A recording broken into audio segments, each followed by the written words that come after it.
Coming up on podcast 1074, NIO officially launches their Chinese EV brand here in Europe and possibly further into the US as well. Stick around, got all the details today. Also coming up on the podcast, we talk about VW targeting 600,000 fully electric cars this year and 1 million plug-ins in 2020. The Audi e-tron now on sale. Hyundai's plans for the next cars built on their new platform. And we have a look at a new electric racing series amongst a lot more news happening today. Good morning, good afternoon or good evening, wherever you're listening around the world. Welcome to EV News Daily for Thursday, 6th of May. My name is Martin Lee and I go through every EV story so you don't have to. Let's fight the fossils together and go through another day of really positive EV news. And what can be better than starting with a story about a big EV maker coming to a continent where they don't do any business really at the moment, and that would be NIO. So we heard the news this morning that NIO is officially entering Europe. The ES8 will go on sale in Norway from this summer. Goes on sale in July. If you go to the NIO homepage, it's a beautiful set of shots of some Nordic fjords and sunsets and things.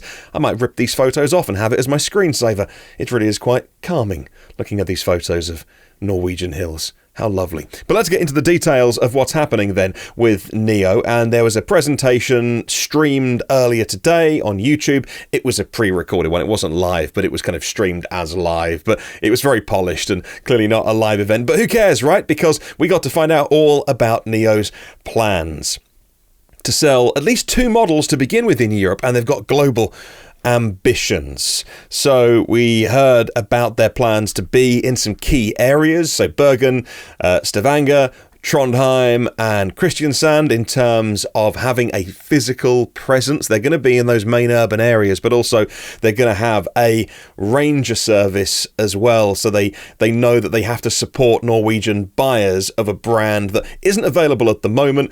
They talked about charging. They're going to build their own charging network. Their own version of the Tesla supercharging network is being built in Norway, and they're going to do some deals to allow access to other chargers, and they're going to bring battery swapping, which is what they do in China and is very, very popular, to Norway. We'll wait and see if it's popular in Norway, because although Norway has those big urban areas, it's largely a lot of space. Now, in China, where they do their battery swapping, it's in very dense urban areas where perhaps you can't charge at home and where opportunity charging isn't as great as other areas. And so Norway being an early EV market and the world's #1 EV market, remember what I was saying yesterday on the podcast, over half of all new car sales are electric, over 80% have a plug socket. So there's a really good charging network in Norway already. And if anyone that's watched Bjorn Newland's videos will know that he's always like, well, I could stop here, or I could go 5 minutes on and stop, or 5 minutes on and stop. And you're like, I'm just jealous of your infrastructure. However, they are bringing battery swapping, and that's interesting. They have the next generation of battery swapping stations, which has either gone live in China or is literally about to go live in China. These are going to be made for Norway as well. I'm fascinated to see, because obviously Tesla tried it with the Model S and it just wasn't required in California. They built battery swap stations, or at least one station, if I recall, delving deep into the memory banks. And of course the cars, the battery packs, the Model S's were all built to take the pack out from underneath. We saw the demonstration on stage with Tesla. Nobody did it. They packed up shop. It works really well for NIO. Takes 6-7 minutes, and there are so many brilliant reasons why battery swapping can work in the right areas. Won't go into it now, probably a whole other podcast, but safe to say we'll wait and see if it works in Norway. They talked about a proper app for Norway as well, so really supporting customers there with superchargers and swap stations easily marked on the map, and they've done a deal with Plug Surfing, the charging network, to ensure that charging is nice and easy. Like I said, they're having service centres, physical buildings that you can take your car back to, but they appreciate that Norway is geographically quite diverse and spread out, so they will have a what they're calling NIO Pickup and Delivery, a mobile service using their own vehicles there. They'll come and collect your vehicle, probably give you a loaner, I imagine, and bring it back when it is done and ready. Let's have a look at the vehicles coming to Norway then and coming to Europe, and I wonder how long it'll take to go from Norway to the rest of the EU, possibly UK. I don't know, we're right-hand drive, highly doubt it. There's the NIO ES8 ES8. 100 kilowatt hour battery pack is the latest version size, but their battery packs all have the same external dimensions or physical dimensions, so battery swapping can work whether you've got an older one or a newer one, and as battery technology improves, they squeeze into more cells into this, or more power into the same physical space. At the minute they're putting 100 kilowatt hour packs in. That's quite a new development. 500 kilometers of WLTP range, 0 to 62 miles an hour in less than 5 seconds, 1500 kilograms towing, and the ES8 is kind of their Model X competitor, if you like, 6 or 7 seats. In the YouTube video, took a screenshot of that. They showed very quickly the entrance to Norway, the timeline. This July, they're launching. The app goes live and you can buy the ES8. That's their SUV. So that's in August. You can buy it and you can start test driving the cars. Then in September, you can order them and take delivery of them. They're opening their first NIO house, which is their lounge that you can, if you want to go and physically see someone, order the car, sit down, do the configurator. You can obviously do it on the app and online, but you can do it in person. They've got the service centre opening in September and the swap station opens in September. Then next year, they launch the ET7, that's their sports sedan, and they're opening NIO spaces in Bergen, Stavanger, Trondheim and Kristiansand, as I mentioned. So to take a look at the cars, which they have, the NIO ES8 is the first one launching. That, like I say, big SUV. Norway is a good place to do this. Obviously, it's no coincidence they're launching in Norway. It's a very mature EV market, and also these kind of vehicles, which are used for towing, going up to cabins, etc., will be quite popular. The ES8 on sale since 2018 in China. It's a 7-seat Model X rival with 641 brake horsepower from its 4-wheel drive, 2-motor powertrain, WLTP range of 310 miles, 500 Ks, and prices confirmed very soon, coming months, ahead of deliveries beginning September, reports an Autocar article today talking about the ES8 and all of this news. Next, after that, we're going to get the ET7. If I go back to the Norway page, then that is the car coming next year. Sports sedan ET7 looks, again, like a really compelling car for that market. And again, no pricing available on this, but they're making a really big deal with the ET7 of its autonomous capabilities as well. But I get that. I know the autonomous driving, the sensor suite, etc., is going to be very powerful. But I just think, look at it. Like, it's got a over 3 meter wheelbase, so a bigger wheelbase than the Ioniq 5, for instance. That's exactly 3 meters. The Kia EV6, another kind of big crossover kind of car, that's 2.9 meters. This has a longer wheelbase, much longer car, because it is a much longer sedan, and 2 meters wide, 5 meters long. And again, I think this could be, if they get it right in terms of persuading people in that market, in the Norwegian market, that you can get the car at a good price and it's supported well, these could sell incredibly well. Can't wait to see what they do. It's just so exciting to see a new, or is in effect for us, a new name. I say for us, like I'm not getting it here, obviously in the UK. Like I mentioned, right-hand drive, we're not going to get it, are we? Being realistic, but to have a Chinese name leaving the domestic market and launching properly, like a proper launch. Now, I know what you'll say. Well, there's been Xpungs in Norway, there has, and you'll be like, hang on, Volvo and Polestar is owned by Geely. That's a Chinese company. What are you talking about? And I get all of that. And MG owned by Chinese. I get all of that. But this is a Chinese brand that's been operating domestically for the last 10 years, moving out into this market, and clearly with global plans. How long till they get to the rest of the EU and Europe, and then also US as well? I guess it all depends on how the Norway launch goes and how they can persuade people of a brand new brand, I guess, is what I'm trying to say. What do you think of that? It's been a big first story on the podcast today. You can tell I'm excited about it because it widens consumer choice. And this podcast's all about, like I say, taking down fossil fuels and giving you the information that you need to know to make the right decisions, but also telling you about the incredibly exciting things happening in the world of EVs. just makes me excited to see things like this. And so we go from that to another big story today, and that is about Volkswagen. They did their Q1 earnings call. Now, of course, sort of the world of EVs kind of stops when Tesla do an earnings call, but not really for anybody else. But I do want to go into a couple of things that the Herbert Diess, who runs the group of Volkswagen, went into today. They earlier on talked about how they're raising their earnings outlook following a really good first quarter recovery in China, and also they're seeing success in their battery electric vehicles, and that's so important because we want them to be a success, we want them to be more competition for what's out there, and we want them to show the others, look, you can do it, you can make EVs profitably, so it raises the tide, right? First quarter operating profit, 4.8 billion euros, it's about $5.8 billion, says Automotive News Europe. The operating return on sales was 7.7%, according to this article. They say that total deliveries during the first quarter was up 21% to 2.43 million vehicles from the group, mainly driven by China, actually, where they're building several EV factories. A third EV factory now announced for the MEB platform. Deliveries of electrified models more than doubled, and 60,000 were battery electric vehicles. But we knew that because we heard it already on earlier this year. That announcement was already made. And if you look at the stats that we heard, I think 23rd of April, I think I first heard this. Battery electric vehicles in the first quarter of the year, Jan, Feb, March. This is globally, by the way. It's 59,900 from the Volkswagen group. You're talking ID4s and e-trons and Porsche Taycans, and plug-in hybrids are really popular as well. And again, not necessarily my weapon of choice, not my cup of tea. I get why for some people they're a safety net, having that combustion engine. I don't think you need them anymore. I think a few years ago the tech wasn't there.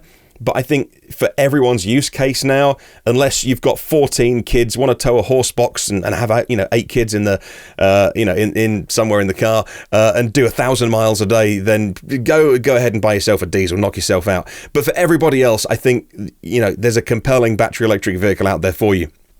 Plug-in hybrids did really well, 73,400 of those. Going to play you a quick bit of Herbert Diess speaking earlier. This was an investor's call, so it's a little bit dry because it's aimed at that audience, but still bear with me. First one's a minute long. He gives an honourable mention to the ID5 and the ID6. Listen out and watch out for his mention of the backlog. They've got 100,000 cars in the backlog order now. They're so popular. They're number one in Europe for pure battery electric cars by a long way.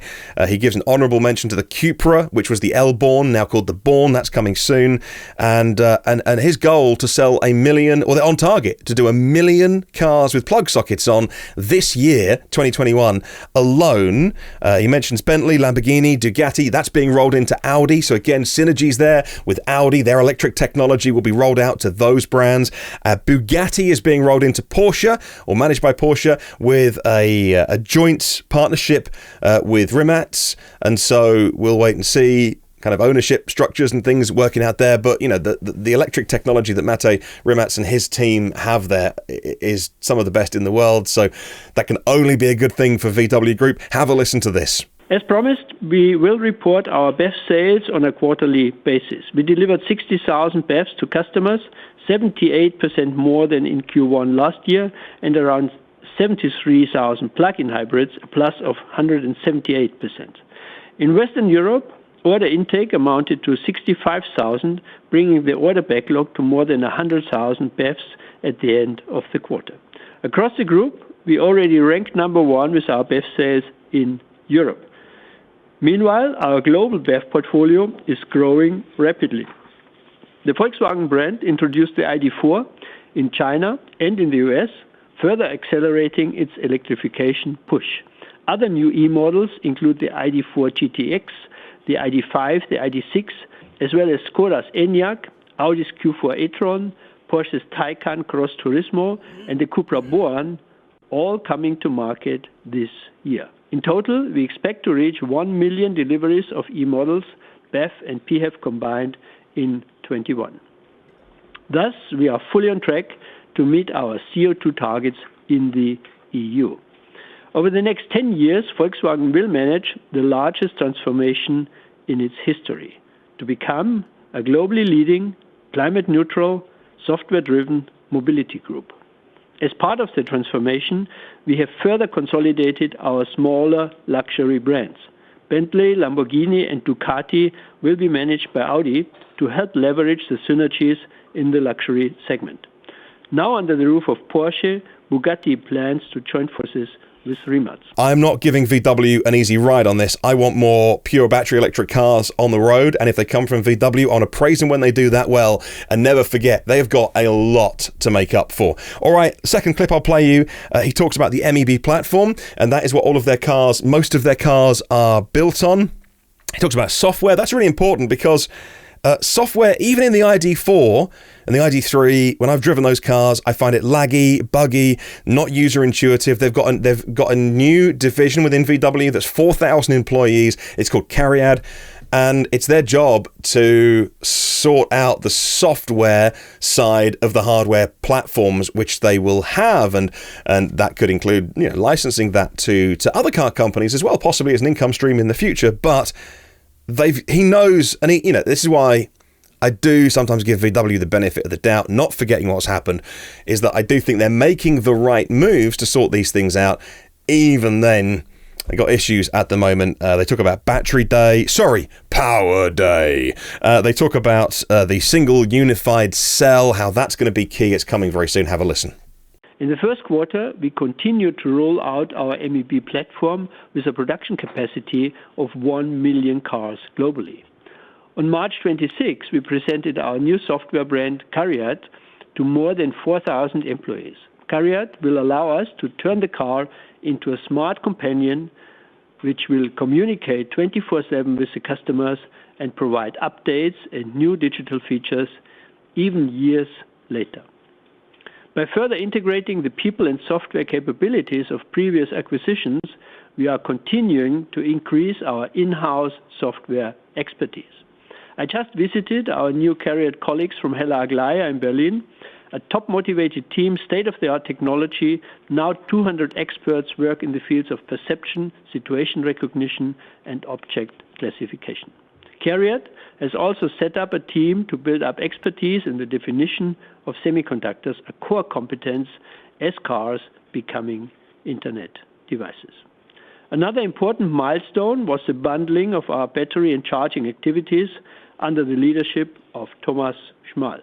At our Power Day in mid-March, he and his team presented our roadmap for batteries and charging up to 2030. One unified cell approach, production in Europe, further partnerships with BP, Iberdrola, Enel to extend our charging infrastructure. Oakley dokley. Let's continue. Volkswagen ID4 is next in the news. Mopping up in Europe is the headline from Zach at Clean Technica. The ID3, he says, seems like it just hit the market, but the attention has shifted to ID4 because the ID4 is mopping up in Europe. The standout highlight, as he's noted twice already, the Volkswagen ID4 doing really well. 4,000 sales last month in April in the 6 countries that he looked at. No, it's not a full data set yet.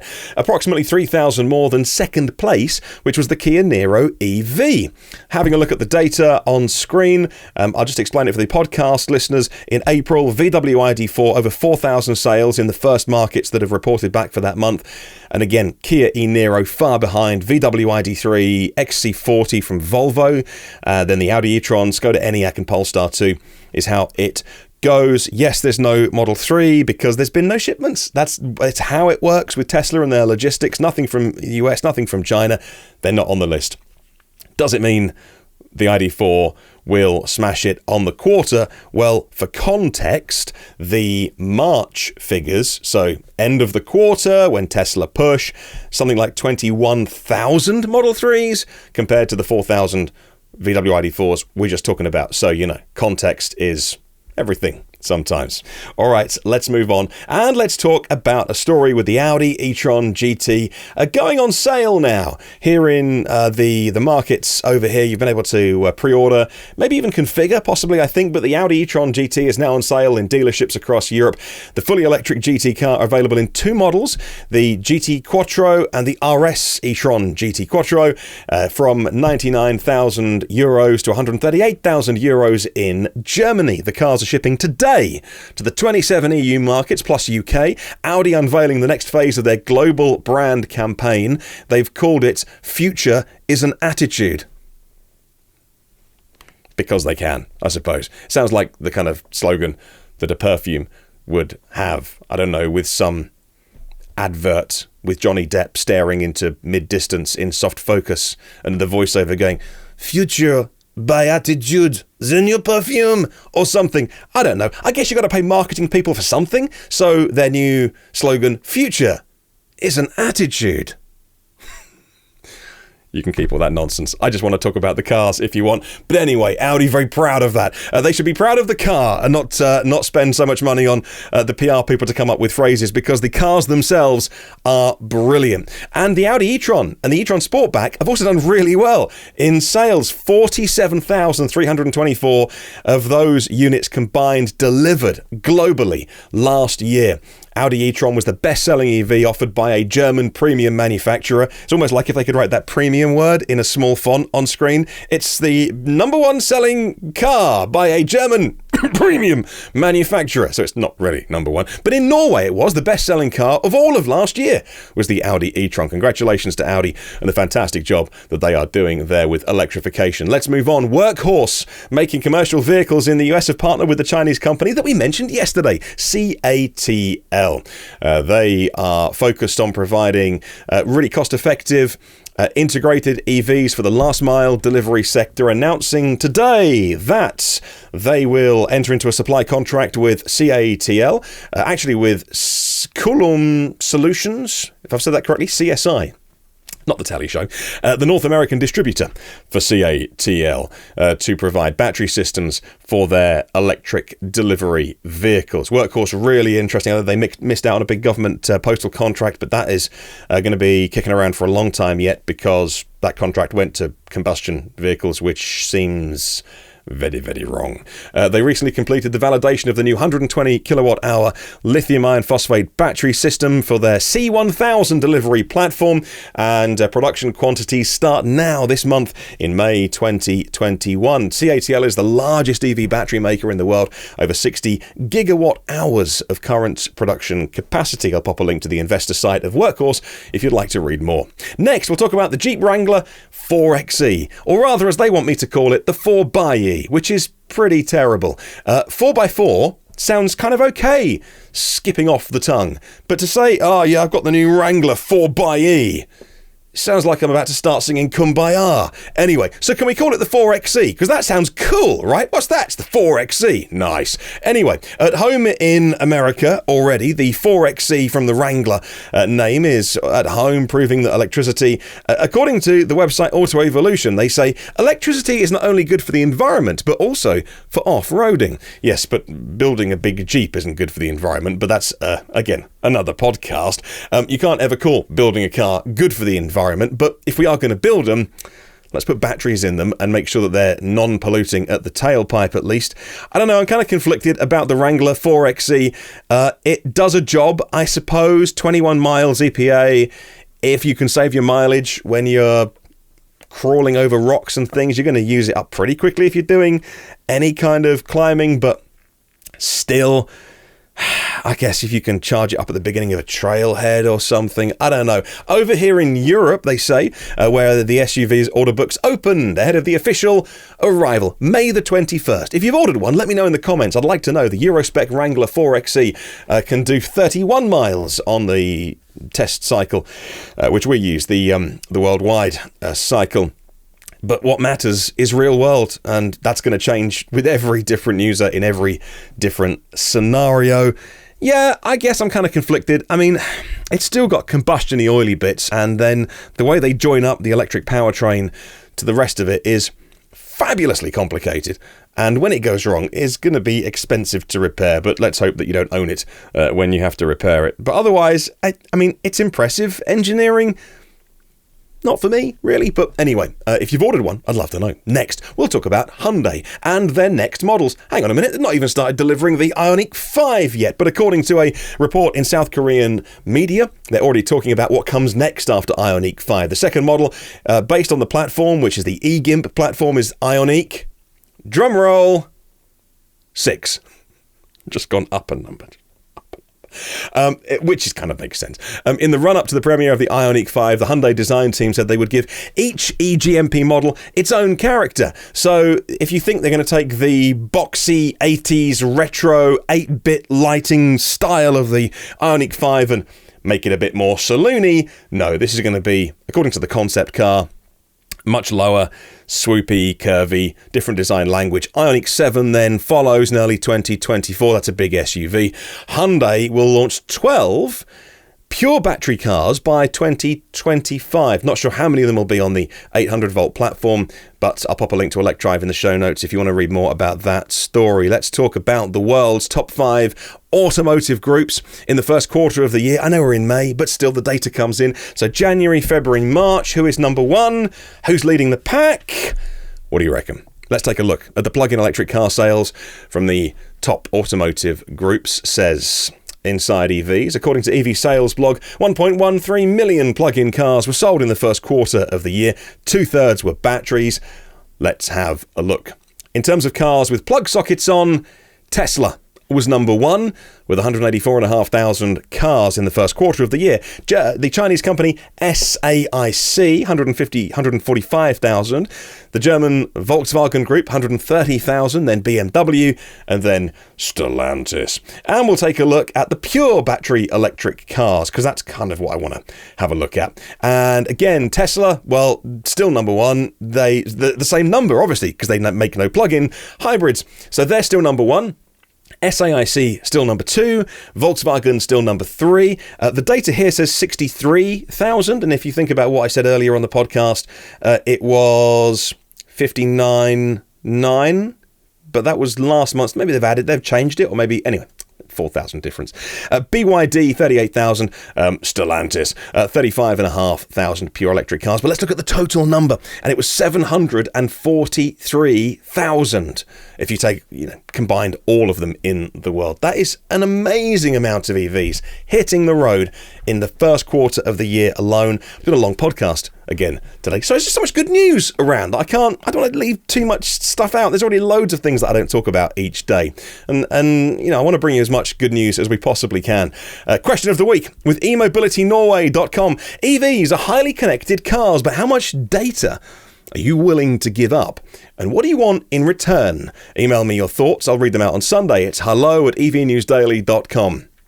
Well, if you can check out our Patreon page, it's patreon.com/evnewsdaily for like $5 or $10, basically a posh coffee or 2 a month, which maybe you're not even having as usual. If COVID's knocked out your routine, you can support this show and my work, and it really does allow me the budget and the time to put this together, all the hosting fees and all those kind of things. Well over 1,000 podcasts now spreading the good word about electric vehicles to those people that are interested all around the world. I appreciate anything you can do, but no pressure. This podcast will always be free. Little mention for our premium partners: Phil Roberts of Electric Future, Brad Crosby, Porsche of the Village in Cincinnati, Audi of Cincinnati East, Volvo Cars of Cincinnati East, nationalcarcharging.com and AlohaCharge.com, Derek Riley. Check out his EV Review Ireland YouTube channel. Always new videos to watch on there, some great reviews. Richard over at rsev.co.uk, easy URL to remember if you're buying and selling EVs in the UK. And of course, eMobilityNorway.com. Have a good one. See you tomorrow. And remember, there is no such thing as a self-charging hybrid.